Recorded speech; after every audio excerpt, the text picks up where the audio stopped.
Vēl viens kritērijs, kuru var ņemt vērā, izvēloties sev paskasti, ir tās forma. Vai nu viņa stāv vertikāli vai horizontāli. Attiecīgi, vai garākā mala ir vertikālā vai horizontālā.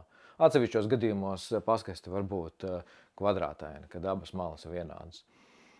Ja lielākoties šis kritērijs nav īpaši, būtisks, un tas vairāk ir tāds dizaina jautājums, kas kuram vairāk patīk, tad ir atsevišķi gadījumi, kad šim te būtu jāpievērš papildus uzmanību.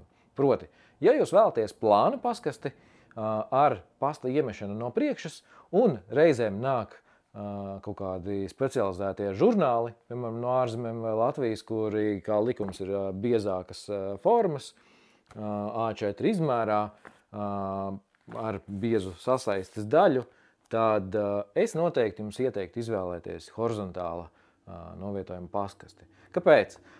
Ņemsim par piemēru šeit paskasti, kas ir salīdzinoši plāna profila, te kaut kādi 7 cm biezums varētu būt.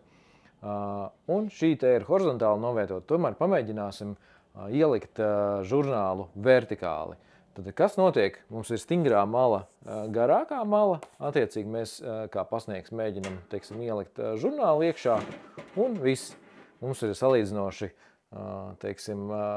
liels tas,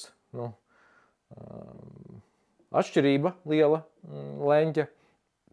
Žurnāls ir atspiedies pret paskastes aizmuguri, un viss tālāk mēs viņu vairs nedabūnam. Tad tagad pastāv divi varianti. Viens variants pasniegs mēģina pa visām varītītēm dabūt to žurnālu iekšā, attiecīgi ielokot visdrīzākais šo stingro sasaistes malu. Otrs variants, viņš atstāja pavēsti par to, ka jums ir sūtījums un jādodās uz tuvāko pasta nodaļu, kas droši vien, ka nav baigi forši.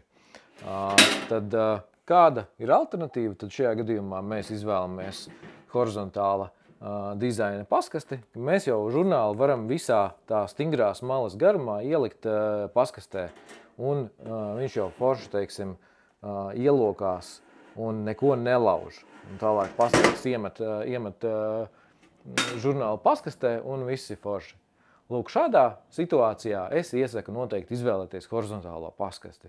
Visādos citādos gadījumos, tur ir jāskatās, kas dizainiski pašam patīk vislabāk.